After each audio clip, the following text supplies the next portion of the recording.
அரக்கர்கள் ராம லக்ஷ்மணர்களை அந்த இடைவெளி வழியாக தள்ளினார். மாருதி சட்டென்று கதவை தாளிட்டுக் கொண்டார்.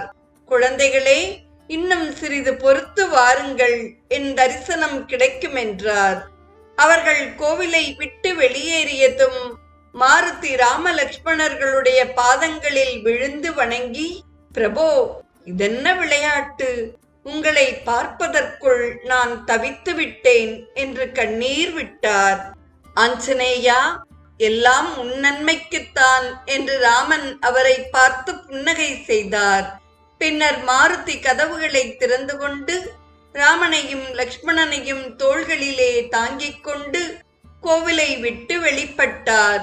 அங்கே காத்திருந்த ஐராவணன் மைராவணன் இருவரும் அவர்களை கண்டு திடுக்கிட்டனர்.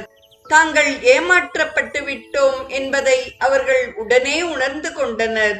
அடே, எங்களிடமிருந்து தப்பி போய்விட முடியுமா?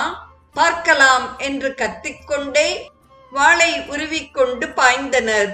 ராமனும் லக்ஷ்மணனும் பாணங்களால் அவர்களை தூக்கி எறிந்தனர். அவர்களோ மறுபடியும் தாக்க வந்தனர். ராமன் ஒரே காலத்தில் இரு பாணத்தால் ஐராவணன் மைராவணன் இருவருடைய தலையையும் துண்டித்து எறிந்தார். என்ன ஆச்சரியம்!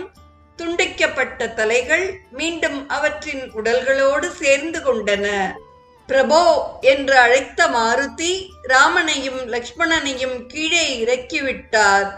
அரக்கர்களுடைய உயிர்நிலை வேறு எங்கோ இருக்க வேண்டும். நீங்கள் இருவரும் அவர்களுடன் போரிட்டுக் கொண்டிருங்கள், விரைவில் அறிந்து வருகிறேன் என்று ஓடினார்.